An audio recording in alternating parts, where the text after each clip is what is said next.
Staff nurse మామూలుగా మనకి హాస్పిటల్లో మన ఎంతోమంది పేషెంట్స్కి ఎంతో బాధతో వచ్చిన వాళ్ళకున్న ఇది ప్రాబ్లమ్స్ అంతా అర్థం చేసుకొని అన్నీ చేస్తున్నాం. కానీ అలాంటి వాటిపైన మనకి ఈ హింసలు జరగడం చాలా బాధాకరం.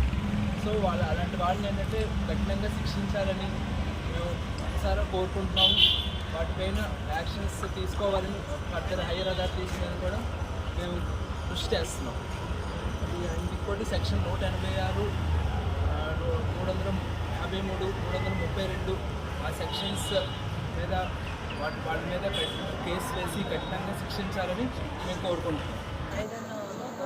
సెలైన్ స్టాండ్ ఆ స్టాండ్ తల మీద కొట్టడం వల్ల అమ్మాయికి చాలా తీవ్రమైన గాయం పడింది. ఆవిడికి సూచెస్ కూడా 10 సూచెస్ అయింది. చాలా ఓవర్ బ్లీడింగ్ అయింది. అలాగే 24 hours మన నర్సెస్ వర్క్ చేస్తుండగా మరి కొన్ని బిజీ టైంలో మనకి ఒక్కోసారి ఒక పేషెంట్ దగ్గర వెళ్ళి ఇంకో పేషెంట్ దగ్గరికి వెళ్ళాలి నైట్ డ్యూటీలో.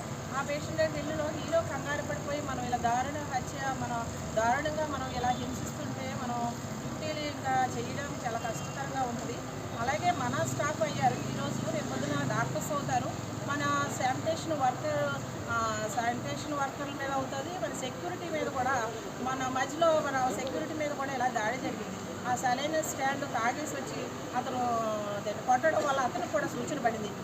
రీసెంట్గా మన అనకాపల్లి హాస్పిటల్లోని ఇది జరిగింది, తిరుపతిలో జరిగింది.